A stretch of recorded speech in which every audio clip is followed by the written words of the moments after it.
Hey guys, and welcome to Victor Unboxed. I am so excited to cover this series. Man, I've been waiting a long time. A year. I'm going to do some overviews from past and some newer pops from horror franchises or even fantasies or thrillers. Anyway, movies or shows that you would see during Halloween season.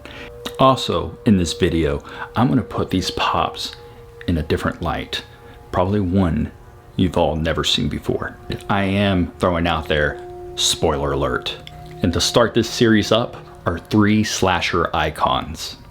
First up, my personal favorite, Michael Myers from 1978's Halloween.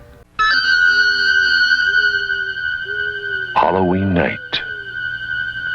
A small American town. 15 years ago. Halloween, the night he came home.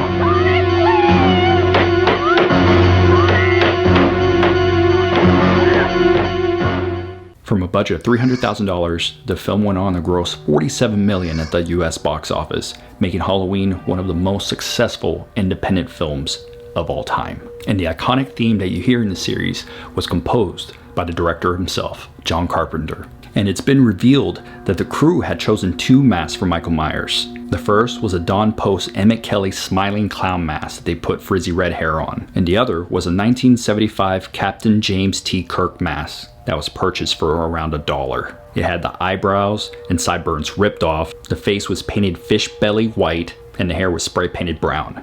And the eyes were opened up more. The crew decided on the latter because it was emotionless. And that became the Michael Myers mask. John Carpenter's intent with Michael Myers was that the audience was never ever able to relate to him. I realized that what was living behind that boy's eyes was purely and simply evil. Second in this lineup is Freddy Krueger from 1984's Nightmare on Elm Street. The kids of Elm Street don't know it yet, but something is coming to get them. There's something out there, isn't there?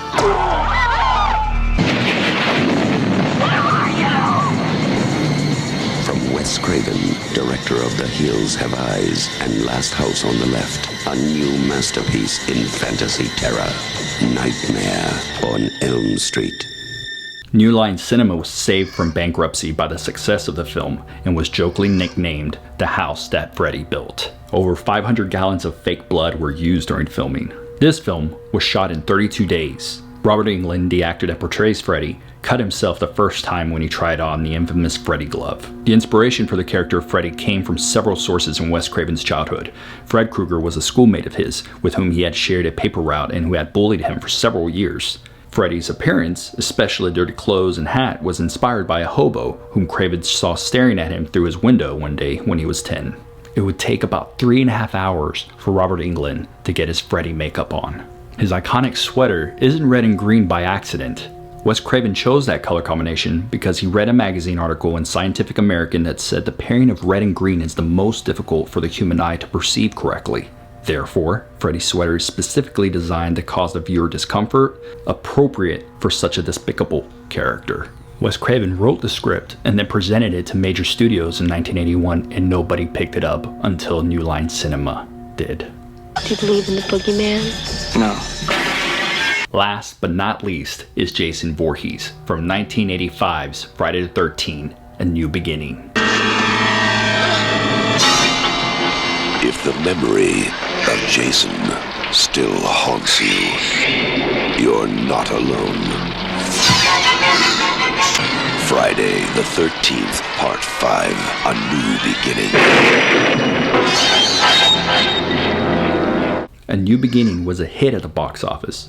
Producer was so pleased with the take at the box office opening weekend, he called up director Danny Steinman and claimed the numbers were like golden times. In order to keep the storyline a secret, the film was originally called Repetition, after the David Bowie song of the same name. Several of the other Friday the 13th films have used Bowie songs as fake titles. I'm sure horror buffs and Friday the 13th fans know that this is actually Roy Burns, not Jason Voorhees, that plays the villain in this film. There were only a few cast members and a couple of stunt people who knew the killer was Roy, the paramedic. The hockey mask in this film has blue markings on it instead of red ones, foreshadowing that the real killer isn't Jason at all. The big surprise at the end is the reverse of most slasher movies. Instead of being shocked by who the killer is, we're shocked by who the killer isn't. And suddenly, terror has become child's play. And now we shine a light on these pops like you've never seen them before. Here we go, guys. And this one is Jason and Blacklight. Turn on the light. Ooh, there he is.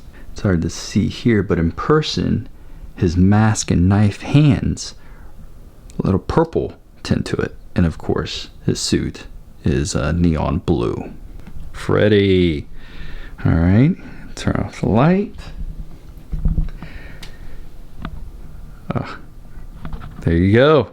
And this is how these guys look in the black light. Next up on the light, Michael Myers.